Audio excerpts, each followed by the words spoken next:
Ce musée, situé sur l'actuelle place d'Armes, est aménagé sur les ruines de Principia, le siège du commandement de la 13e Légion Gemina du castre romain d'Apulum,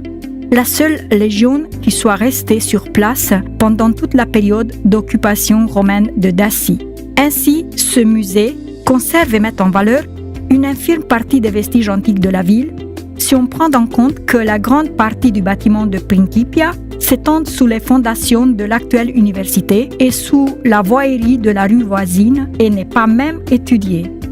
Dans la cour aménagée en tant que lapidarium, sont exposés des artefacts provenant des anciennes collections archéologiques du musée de la ville, soit des découvertes faites pendant les récents travaux de voirie, notamment des statues et des monuments épigraphiques.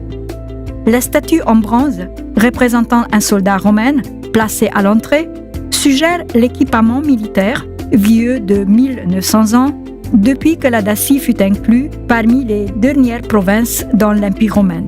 Dans certaines pièces, le pavé original a été mis en valeur, tout comme le très connu hypocauste, l'installation de chauffage par le sous-sol des Romains. Toujours à l'intérieur sont conservés in situ des importants vestiges de la Principia. Les visiteurs peuvent y découvrir les chambres reconstituées du trésor, celles des trophées et des étendards ou encore celles d'instruction des officiers et des soldats de la Légion. Parmi des aspects à découvrir, rappelons la reconstitution des principaux moments de la vie d'un soldat romain vêtu de son uniforme et de son équipement complexe. On se demande selon quels critères furent choisis les 5 empereurs romains dont les statues en bronze sont placées devant et à l'intérieur du musée. Certainement, pour l'important rôle qu'ils eurent dans l'histoire de l'Empire romain en général et dans celle du développement de la ville Apulum en spécial. Ainsi, le nom de Trajan est dû à la conquête de Dacie, celui d'Adrienne aux premières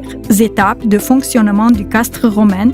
tandis que celui de Marc Aurèle à la première concentration urbaine Apulum qui reçut le rang de municipium, tout comme celui de Septime Sévère qui en fit de même pour la deuxième ville d'Apulum, celui qui entourait le castre. Pour ce qui est de Caracalla, arrivé probablement à Apulum vers l'an 2013, accompagné par sa mère Iulia Domna, certaines interprétations du Moyen-Âge ont permis d'associer le prénom Julia de l'impératrice à celui de la ville Alba Iulia. Les vestiges du siège du commandement Principia, tout comme d'autres objectifs romains étudiés et mis en valeur à l'intérieur de la place forte d'Alba Carolina,